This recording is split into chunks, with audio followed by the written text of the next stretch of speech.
मोदी सरकार ने 2025 के बजट में इनकम टैक्स में दी गई भारी राहत के बाद अब अपने अगले कदम के रूप में जीएसटी यानी goods and services tax system में सुधार की योजना बनाई है। सरकार के अधिकारियों के अनुसार इसका उद्देश्य जीएसटी ढांचे को सरल और प्रभावी बनाना है ताकि इसे लागू करना और पालन करना आसान हो सके।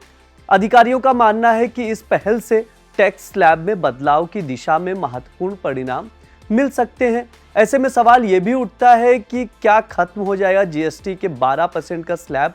अगर ऐसा होता है तो इसका असर कार मार्केट पर कितना पड़ेगा? आइए आसान भाषा में समझते हैं। नमस्ते, मेरा नाम ब्रिज द्विवेदी है। आप देख रहे हैं दैनिक जागरण का बिजनेस शो मेरा पैसा।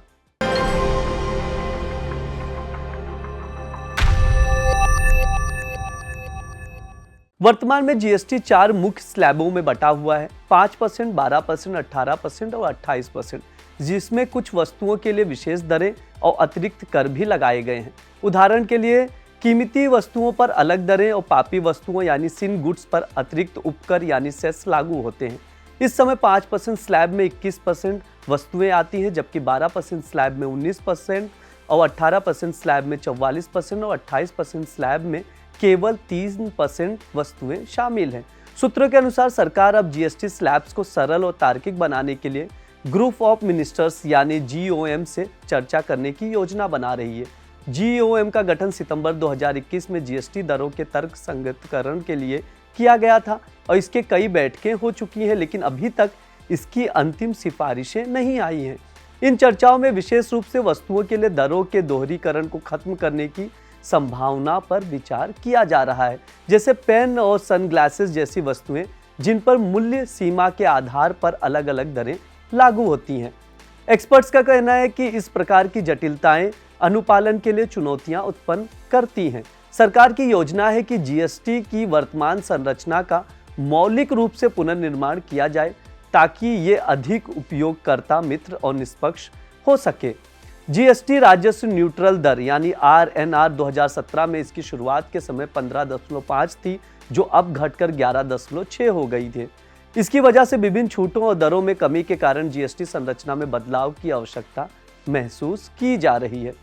जीएसटी के तहत वस्तुओं के विभिन्न स्लैब और दरों की जटिलता व्यापारियों और करदाताओं के लिए समस्या उत्पन्न कर रही है, ऐसा एक्सपर्ट्स का कहना है। विशेष रूप से एक ही उत्पाद पर विभिन्न मूल्य सीमा के आधार पर विभिन्न दरें लागू होने से अनुपालन की समस्याएं बढ़ जाती हैं। जैसे पेन और सनग्लासेस जैसे सामान जो दोहरे टैक्स स्लैब में आते हैं, उन्हें एक ही स्लैब में लाने की संभावना पर विचार किया जा रहा है ताकि कारोबारी और उपभोक्ताओं के लिए ये अधिक सरल हो सके। ऑफिशियल सूत्रों का कहना है कि जीएसटी परिषद ने टैक्स स्लैब्स को सरल बनाने के लिए कई उपायों पर विचार किया है। इनमें वस्तुओं की कीमतों के आधार पर स्लैब को समेकित करना, अनुपालन को बढ़ावा देने के लिए प्रक्रियाओं को सरल बनाना और व्यापारियों को न केवल करों की दरों में कमी बल्कि प्रशासनिक प्रक्रियाओं में भी सुधार की दिशा में काम करना शामिल है। अब आइए जानते हैं कि अगर स्लैब रेट में बदलाव होते हैं तो इसका असर कार मार्केट पर कितना पड़ेगा। एक्सपर्ट्स का कहना है कि नवंबर 2024 में गवर्नमेंट ने नोटिफिकेशन जारी किया था कि छोटी गाड़ियों यानी कार पर जहां 12% जीएसटी लगता था, अब उन पर 18% जीएसटी लगेगा। वो नियम इस साल 17 जनवरी से लागू हो चुके हैं। इनका कहना है कि उसका इम्पैक्ट ये है कि मार्केट में जो हम गाड़ियां बेचते हैं उस पर प्रॉफिट मार्जिन अब थोड़ा कम हो जाएगी। उदाहरण देते हुए उन्होंने कहा कि अगर मैं 100 रुपये में गाड़ी खरीदता हूँ तो उसे फिर 110 में बेचता हूँ तो अभी तक के रूल्स के हिसाब से 10 रुपये के प्रॉफिट पर 12% टैक्स लगेगा, जो कि 120 पैसे होता था। लेकिन अगर हम यही नए रूल्स के हिसाब से देखें तो अब हमें टैक्स इस उदाहरण के हिसाब से टैक्स 180 पैसे लगेगा, मतलब आपको 60 पैसे टैक्स ज़्यादा भरना पड़ेगा। वहीं इनका ये भी कहना था कि ये रूल ज़्यादातर छोटी गाड़ियों पर ही अप्लाई होगा जिनकी सही कीमत 5 से 7 लाख रुपए रही होगी। एक्सपर्ट्स का ये भी कहना है कि इस बजट से मिडिल क्लास को काफ़ी फायदा होने वाला है। इसलिए अगर 12 लाख की इनकम टैक्स पर कोई भी टैक्स नहीं होगा तो मिडिल क्लास के हाथ में अच्छा खासा पैसा आएगा, जिसका मतलब ये है कि वो मार्केट में अच्छा खासा पैसा भी खर्च करेंगे। और उनका ये भी कहना था कि उन्हें यही उम्मीद है कि सेकेंड हैंड कार मार्केट में इससे ज़्यादा बढ़ेंगी। इस पर एक और उदाहरण देते हुए उनका कहना था कि उन्होंने अपने डाटा में दिखाया है कि 65% लोग 2 पहिया वाहन से चार पहिया वाहन में अपग्रेड करते हैं।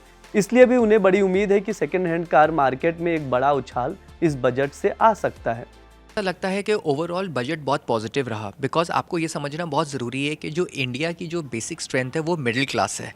और मिडिल क्लास की प्रॉब्लम सबसे पहले ये थी कि उसके पास सफिशिएंट अमाउंट नहीं बच पा रहा था उसकी जेब में, जिसके और ऊपर से महंगाई की मार भी एक बहुत पड़ रही थी। तो उसके कारण फाइनल रिजल्ट ये निकल के आ रहा था कि ना तो वो सेव कर पा रहा था, ना वो कमा पा रहा था ढंग से, टैक्सेस बहुत पे कर रहा था, जिसके कारण वो काफ़ी फ्रस्ट्रेटेड था, काफ़ी परेशान था, असमंजस में था कि वो क्या करे जिससे वो पैसा सेव कर सके, अपनी एक दिनचर्या को बेहतर कर पाए, अपने लाइफस्टाइल को बेटर कर पाए और अपने गोल प्लान्स को बेटर कर पाए। इन चीज़ों को मद्देनज़र रखते हुए, क्योंकि ये चीज़ें काफ़ी महीनों से चर्चा में चल रही थी कि किस तरीके से बजट 2025 का सीतारमन हमारी जो फाइनेंस मिनिस्टर हैं वो किस तरीके से प्रस्तुत करें उसको, सो दैट हमारी जो इकोनॉमी है जो आज 5.4% की जीडीपी दिखा रही है वो इम्प्रूव हो सके, क्योंकि इतनी नीचे का जो स्तर है जीडीपी का ये आज तक कभी नहीं रहा। उसको तोड़ने के लिए आज सीतारमन जी ने सबसे पहले मिडिल क्लास को राहत दिया। ये अलग बात है कि पूरा बजट लोग सिर्फ इसलिए सुनना चाह रहे थे कि लास्ट में क्या होगा इनकम टैक्स को लेकर, जो उन्होंने लास्ट स्टेटमेंट में बोला। जो उन्होंने इनकम टैक्स का जो एग्जेम्पशन की बात करी है, जो बेसिकली 7 लाख से इंक्रीज करके 12 लाख किया है, वो एक बहुत बड़ा एक स्टेप है जो सरकार ने लिया एक मिडिल क्लास को एक राहत देने के लिए। बिकॉज 12 लाख तक जो आपको, इनफैक्ट मुझे 12 भी नहीं बोलना चाहिए, अगर स्टैंडर्ड डिडक्शन को भी अगर मैं ऐड कर लूँ तो 12.75 लाख तक जो एक टैक्स एग्जेम्पशंस हैं वो एक बहुत बड़ा एग्जेम्पशन है, जो कि एक मिडिल क्लास इस बेनिफिट को अगर अवेल करेगा और इस पैसे को वो सेव करेगा, उसको फिर इन्वेस्ट करेगा, उससे वो अपनी एक गोल बेस्ड प्लानिंग बहुत अच्छी तरीके से, सुचारू तरीके से कर पाएगा। जितनी भी वॉलेटिलिटीज़ हैं, जैसे कहीं उसको जॉब को लेकर क्राइसिस होता है, कभी जियोपॉलिटिकल क्राइसिस होता है जिसके कारण डिमांड सप्लाई को प्रॉब्लम होती है, तो उसके कारण वो काफ़ी परेशान रहता है मिडिल क्लास। तो अगर लेकिन उसके पास अगर थोड़ा भी सरप्लस बैठेगा तो उसको अगर वो प्रॉपर्ली इन्वेस्ट करेगा तो उससे उसका एक अच्छा खासा रिटायरमेंट कॉर्पस बन जाएगा, जो उसके फ्यूचर के लिए बहुत उसको बेनिफिशियल रहेगा। इसके अलावा मुझे ऐसा लगता है जो टैक्स स्लैब्स जो हैं जो रैशनलाइज हुआ, जैसे 4 लाख तक कोई भी टैक्स नहीं देना, फिर 4 से 8 लाख आपको 5% टैक्स देना है, फिर 8 से 12 लाख आपको 10% देना है, फिर 8 से 12, फिर 12 से 16, फिर 16 से 18, 18 से 24, जो इतने विभिन्न प्रकार के जो विभिन्न कैटेगरीज के जो टैक्स स्लैब्स आए हैं वो भी एक बहुत बड़ा रोल प्ले कर रहे हैं एक कॉमन आदमी को लोअर इनकम टैक्स स्लैब में रखने के लिए। और ये सीतारमन मैम ने अपने काफ़ी एग्जाम्पल के थ्रू भी काफ़ी समझाया कि अगर कोई इंडिविजुअल 12 लाख या 10 लाख तक के जिसकी सैलरी है वो तो 100% टैक्स एग्जेम्प्टेड जोन में आ गया, जो पहले जहाँ वो टैक्स पे कर रहा था आज तो वो 100%। और अगर कोई 25 लाख से ऊपर की अगर कोई आमदनी है जिसकी सैलरी है, वो सिर्फ 25% उसको रिडक्शन मिलेगा, जो विज़अवेस पहले वाले बजट के कंपैरिजन में। एक्सपर्ट्स के अनुसार सरकार द्वारा जीएसटी के जटिलताओं को सरल बनाने के प्रयासों से वित्तीय स्थिरता में सुधार होगा और देश की कर व्यवस्था को अधिक प्रभावी और सक्षम बनाया जाएगा। इन सुधारों से ये सुनिश्चित होगा कि राजस्व संग्रह में बढ़ोतरी हो और साथ ही कारोबारी गतिविधियों को भी बढ़ावा मिले।